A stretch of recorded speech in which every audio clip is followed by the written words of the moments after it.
So I'm going to call this my rant for May, since last one was the rant for April.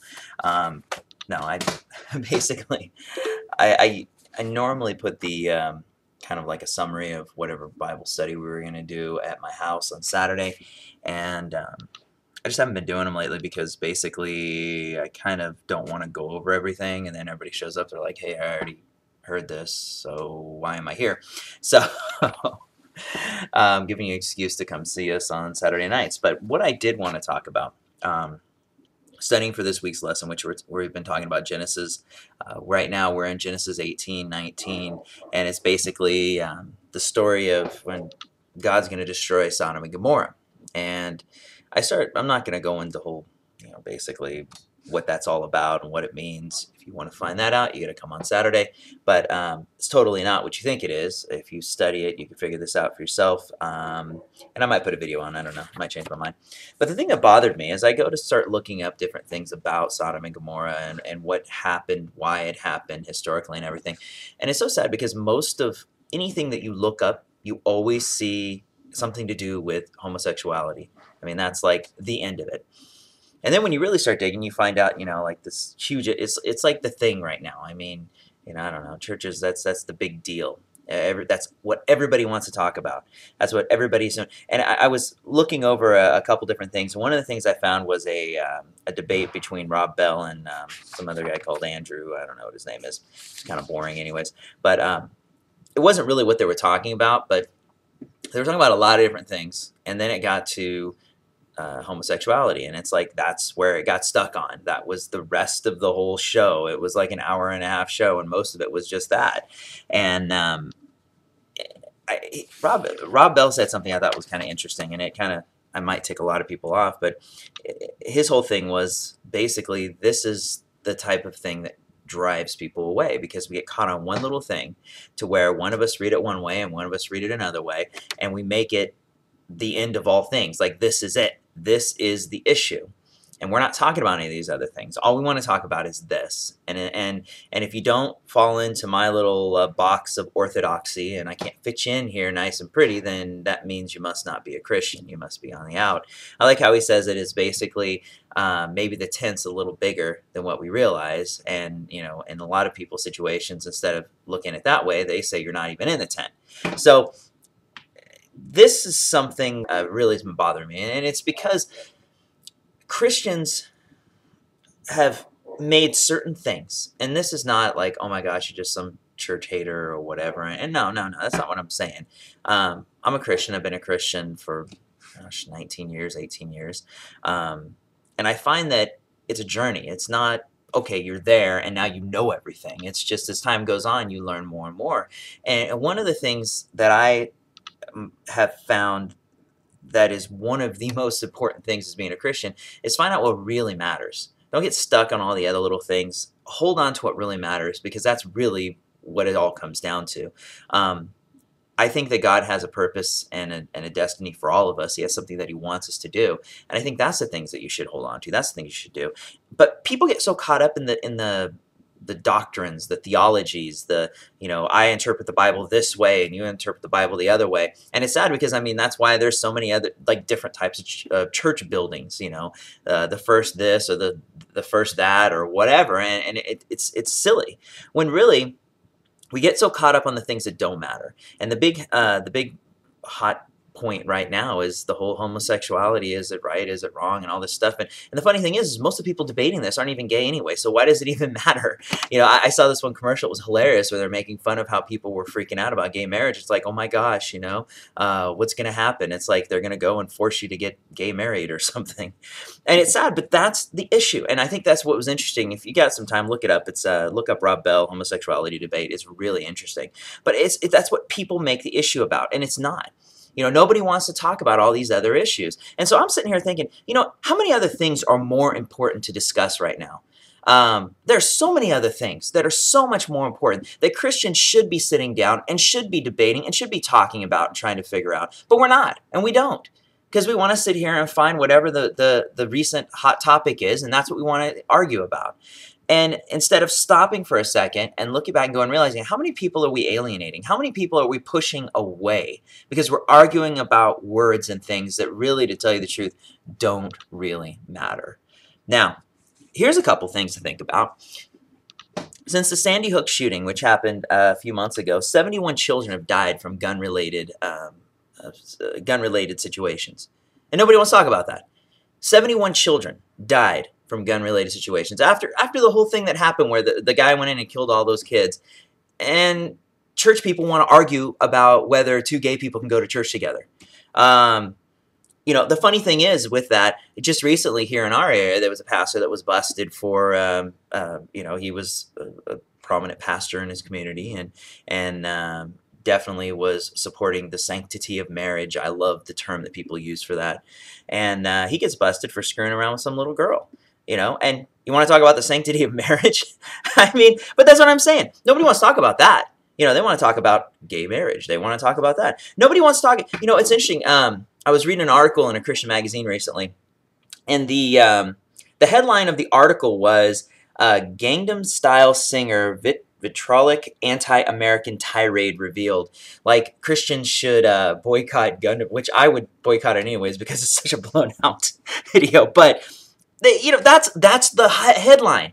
And then when you actually read into the whole story, you find out, you know, these two Southern Korean girls are run over by an American military tank because they were being negligent, because they weren't paying attention. They run these girls over, and the two guys totally get off scot-free. So, of course, all of these guys in Southern Korea are mad, including this guy Psy. He gets upset and he writes a song and he says some things, and it makes a bunch of people mad. But yeah, you know, the funny thing is they go to protest it and the military goes and breaks it up. Why is nobody talking about things like that?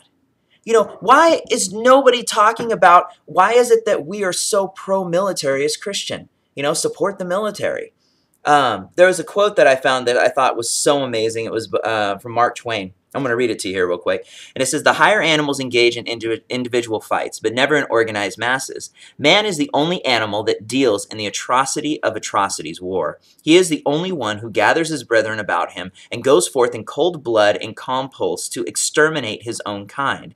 He is the only animal for sordid wages will march out and help to slaughter strangers of his own species who have done him no harm and with whom he has no quarrel. Man is the only patriot. He sets himself apart in his own country under his own flag and sneers at the other nations and keeps a multitudinous," which I don't know if that's a word, but Mark Twain used it, so I'm assuming it is, "uniformed assassins on hand at heavy expense to grab slices of other people's countries and to keep them from grabbing slices of his. And in the intervals between campaigns, he washes the blood off his hands and works for the universal brotherhood of man with his mouth." You know, I heard one saying, you know, keep praying for the bullets and bombs and missiles that they hit their target. You know, the bombs will be blessed. I mean, why don't we talk about that? Here's a great issue. Here's a great topic we can talk about. Here's a great thing that Christians can sit down and talk about. Why do we think this way about war? You know, why do we look at things this way? You know, Tolstoy said this, and it's worth repeating. "It's necessary that men should understand things as they are, that they should call them by their right names, and should know that an army is an instrument for killing, and that the enrollment and management of an army is a preparation for murder." People don't want to think about that. People don't want to talk about that. Why is it that 69% of conservative Christians supported military activity in the Middle East? You know, why is it that 83% of conservative Christians support torture? You know, torturing the different detainees that they've had. You know, why is that? You know, why does anybody want to talk about that kind of stuff? You know, why doesn't somebody want to sit down and go, why do we think this way? How did we get to this place? This whole idea of just, honestly, it's just stupid patriotism that means nothing. We're just blindly backing something we don't really understand. We don't really want to think about it. Another thing we should talk about, here's another thing. You know, what about our paranoid schizophrenia? Now, what am I talking about? Well, why is it that we all think that somebody's out there trying to kill us? You know, why do we need a military? Why do we need guns? Why do we need all these different things? Because there's this guy out there waiting to break into your house, to kill your family and kill you. And I know most people are going to listen and go, oh, you're just naive, you're just stupid. No, I'm not. You can say whatever you want. I'm going to call it paranoid schizophrenia. Why don't we talk about that? Why don't we sit down and talk about why we have created a society that is so full of fear, we think that somebody's always out to get us. Another article I read, it was in an Australian Christian magazine, and I thought it was interesting because the title of the article is "Why Are American Christians So Bloodthirsty?" And it said, "We don't understand why they are willing to kill other people so they can feel more safe. It's selfish." And yes, I agree. It is. It's very selfish. You know, the bottom line of it is, why don't we want to talk about those things? Why don't we want to talk about pacifism? Why is that not something that's brought up in church? You know, why is that, when you go to your church this Sunday, you people praying for the military and all these different things. Yeah, I mean, I pray that these people don't get hurt, but ultimately, why are we there? Why not talk about pacifism? Why not talk about that? Why not sit down and actually read the Bible and go, okay, what is Jesus saying here? What does he mean when he says this? The funny thing is, Jesus never talked about homosexuality. And I'm sorry, you can argue with me day and night about that. I don't care. Show me in Matthew, Mark, Luke, and John where he says anything about that. Oh yeah, he talks about sexual immorality, like I said, in the situation with the pastor screwing around with some little girl when he's married and has kids. Oh yeah, but he's not talking about homosexuality. Sanctity of marriage, I'll tell you what, oh my gosh, I'm not even going to go there because that kind of stuff, it just bothers me because you got these people pushing the sanctity of marriage and the same people who sit and watch the television, watch that crap, whatever the Kardashian crap, where you got the girl that married the guy for like 48 hours. Sanctity of marriage? Seriously? So, okay, why don't we talk about some of these things? And I'm kind of going off here, but this is my rant. That's why I call it my rant. Why don't we talk about some of these things? Why do we think the way that we do? Why? Why do we think that somebody's out to get us? Why do we think that we need to, do it? Why are all these other things we think are so much more important? Why do we worry? Jesus specifically said not to worry. Why don't we talk about that? We live a life that's so full of stress and worry, and we do it to ourselves. We create it, with all the things that we fill our life with. Why don't we talk about that? Why don't we talk about the choices that people make when they leave church on Sunday and they go sit at some nasty restaurant and eat a bunch of crap food, gorging themselves, and we don't talk about that. No, we're not going to talk about that. We're going to say something to the guy who decides to drink a glass of wine every now and then. We're going to say something to the Christian who's, still struggling with trying to stop smoking cigarettes. I mean, I'm not saying cigarettes are a sin, but they'll kill you. But you're gonna sit there and treat this person bad. But yeah, you won't say nothing to the glutton that pulls up in front of IHOP on Sunday afternoon to get his fat chicken fried steak. Don't say anything to him. And then let's talk about that for a second. What about animal liberation? Why is it that we oppress animals? Why is it that we feel it's necessary to kill animals to eat? We don't want to talk about that. That's not a topic we want to talk about. We can talk about gay marriage. There you go. Let's talk about gay marriage. That's it. That's really where it's at right now. That's where Jesus really wants us to spend some time. And, you've got, I saw these pictures. I went on a trip recently to Florida, my wife and I, and it was with, it was a prize that I won for my company. And one of the different activities you could have done, which we didn't do, was you could go to the Everglades and you get to see the alligators. Oh, wow, great. Honestly, to tell you the truth, if you walk outside the hotel we stayed at, there were alligators everywhere. So it really, why you had to make a trip out to the Everglades to see them? But I saw some pictures from it, and one of the things I thought was interesting is they're walking around with these alligators for people to pet, and the alligator's mouth is taped shut with electrical tape. And nobody says anything. Oh, look at the cute alligator. Let's pet this. Are you serious? And nobody's upset by that. It doesn't bother anybody. Nobody even thinks twice about it. Oh, they're animals. Who cares? And that's sad. There's a quote I found, and just to tick you off, I am vegan, and I'm going to give you a vegan quote for a second because this is my rant. Perhaps in the back of our minds, we already understand, without all the science I've discussed, that something terribly wrong is happening. Our sustenance now comes from misery. We know that if someone offers to show us a film on how our meat is produced, that it'll be a horror film. We perhaps know more than we care to admit, keeping it down in the dark places of our memory, disavowed. When we eat factory-farmed meats, we live literally on tortured flesh. Increasingly, that tortured flesh is becoming our own. That's a guy named Jonathan Safran. The interesting thing about this, and this is my point of what I'm getting at, and I'm not trying to convince anybody to be vegan. I'm not convincing anybody to be pacifist. I'm not trying to convince you to think a certain way. What I'm saying is we need to step back and realize what is important. What are we talking about? What message are we portraying, conveying, or whatever to the world? When people hear us as Christians talking, when I go to try to look up something about Sodom and Gomorrah, all I see is crap about homosexuality, and it tells me that most people haven't even read the Bible, haven't even studied the Bible. Yeah, okay, you put your little glasses on for your doctrine or theology or whatever school of thought you were raised in, and you read it that way instead of stepping back and actually reading the Bible in context the way it was meant to be. Why is that? Why is it that we look at things the way that we do? Why are we mindlessly patriotic? Why are we intolerant? Why do we have so much hatred? Why is it that most people, all they know about Christianity, those people that hate gay people, that tell people that if you don't do what they do, they go to hell? Why don't people know us as people that are like Christ? Why? Why don't we live by Matthew 5, 6, 7, and 8? Why don't we live by the Sermon on the Mount?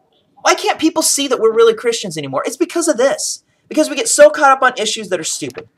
And Jesus said, if you're living according to what the Word of God says, when you're living according to, turning the other cheek, if somebody slaps you on the right, turn the other. Don't resist the evil person. When you're living that way and people say, well, that's unrealistic. Well, it worked for Gandhi. It worked for Martin Luther King. I'm sorry. As much as you try to say it's unrealistic to be a pacifist, I'm going to laugh at you, because some of the greatest changes in our society didn't come from blood, didn't come from bullets. It didn't come from any of those things. It came from a man not fighting back, nonviolence. And not just nonviolence of not doing anything, but being up in people's faces about being nonviolent. Okay, so what am I talking about? A culture of life. There are so many more things that matter. One definition that I've heard for sin is a disturbance of shalom, a disturbance of peace. Sin is something that disturbs peace in your life. These things that I'm talking about disturb the peace of people's lives, of the people that are being oppressed by our military, the people that are being oppressed by the food that they eat, the things that they do, all this oppression, the way that they live, the fear, the stress, all of these different things have to do with disrupting peace. But if a guy decides that he wants to spend his life with another guy and they go to church together, if that's disrupting your peace, that's because of you. It has nothing to do with them. It's because of you. It's kind of funny because back in the back about 50, 60 years ago, you go to a white church, a couple black people walk in. Ooh, no, you're at the wrong church. Or even better yet, a black dude walks in with a white girl. Even to this day sometimes bothers people. But that just shows you. Sometimes it's sad. The church is behind the curve. That's all it comes down to. And we as Christians need to change that. We need to get out of this just stupid mentality of just taking what people are feeding us and sit back and just figure out what's the Bible say? What does God say? What does Jesus say? And you can say, well, that's your opinion. That's the way you look at it. Well, that's fine. That's fine with me. You think how you want. Because bottom line of it is that times are changing. Things are different. People are changing. And God, He doesn't change. He deals with the culture where it's at. And the bottom line of it is that it's us that are trying to get up to speed, to figure out that God is a God of love. God is a God that wants to be a part of everyone's life. He doesn't want to kick people out. He doesn't want to have nothing to do with people. No, He wants to embrace and join with people and take the whole world in. See, that's the thing that blows my mind. People don't realize that God wants to save everyone. But it's up to us as Christians to tell people about it. It's up to us as Christians to tell people about Jesus. It's up to us to live this life. Change what we're saying. And that's the end of my rant. My whole point of what I'm trying to get at is that it just bothers me that we think some things are so important and they're not. Start making the things that really are important something that we need to talk about. And let's talk about them.